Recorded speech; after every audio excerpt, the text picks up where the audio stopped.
Hello guys, coming July 23 இங்கிலாந்து vs India 4th test மேன்செஸ்டரில் நடக்க போகுது. இந்த டெஸ்ட்டில் இந்தியன் எந்த லெவலில் இறங்குறதுக்கு பாசிபிலிட்டி இருக்குன்னு தான் நம்ம இந்த வீடியோவில் பார்க்க போகிறோம். ஃபர்ஸ்ட் இந்தியா அணியில் என்னென்ன மாற்றங்கள் நடந்திருக்கு, யார் இன்ஜுரி ஆயிருக்கா அப்படின்னு கேட்டிங்கன்னா, ஆகாஷ்தீப் இன்ஜுரினால 4th டெஸ்ட் ரூல்ட் அவுட் ஆயிருக்காரு. நிதிஷ்குமார் ரெட்டி இன்ஜுரினால 4th and 5th test ruled out ஆயிருக்காரு.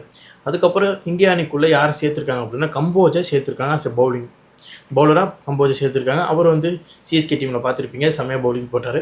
அதே மாதிரி நிறைய இடத்துல செம்மையாக பவுலிங் போட்டு இப்போ இந்தியா அணியில் தேர்வாயிருக்காரு.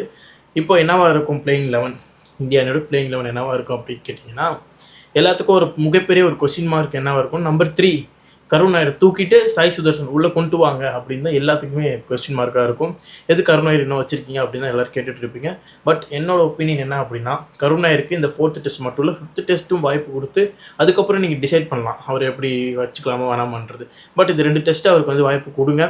ஏன்னா டொமஸ்டிக்கில் இவ்வளோ நாளாக விளையாடிட்டு இருந்தவர் திடீர்னு ரொம்ப வருஷம் கழித்து டெஸ்ட் மேட்ச் கிடச்சிருக்கு. அதுவும் இங்கிலாந்து சாயில் அவர் பழக்கப்பட்டது 5 down 6 down தான் பழக்கப்பட்டு விளையாண்டுருக்காரு.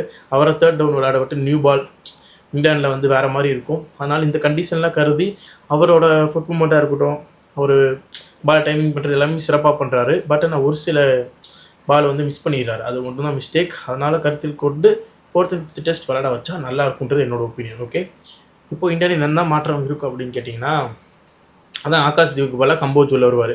நிதிஷ்குமார் ரெட்டிக்கு பதிலாக 100% சர்துல் தாக்கூர் தான் உள்ளே வருவார். நீங்கள் எல்லாம் கேட்கலாம், குல்தீப் யாதவ் வரலாமே அப்படின்னு கேட்கலாம். பட் எப்படிங்க 3 ஸ்பின்னர் 3 ஃபாஸ்ட் பவுலர் நான் போவாங்க? ஏன்னா இந்த பிச்சே ஃபாஸ்ட் பவுலருக்கான ஒரு இது தான். அதனால் 3 ஸ்பின்னர் வச்சுலாம் போக மாட்டாங்க.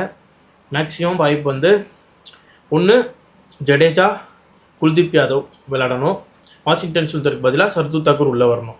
அப்படி இல்லைனா ஜடேஜா வாஷிங்டன் சுந்தர் விளையாடணும், குல்தீப் யாதவுக்கு பதிலாக யார் வரணும், சர்துல் தாக்கூர் உள்ளே வரணும். இதுதான் ஒரு மாற்றமாக இருக்க போகுது.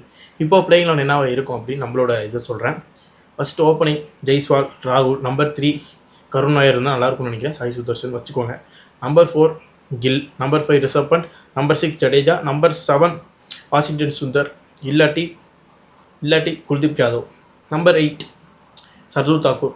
நம்பர் 9 பும்ரா. நம்பர் 10 சிராஜ்.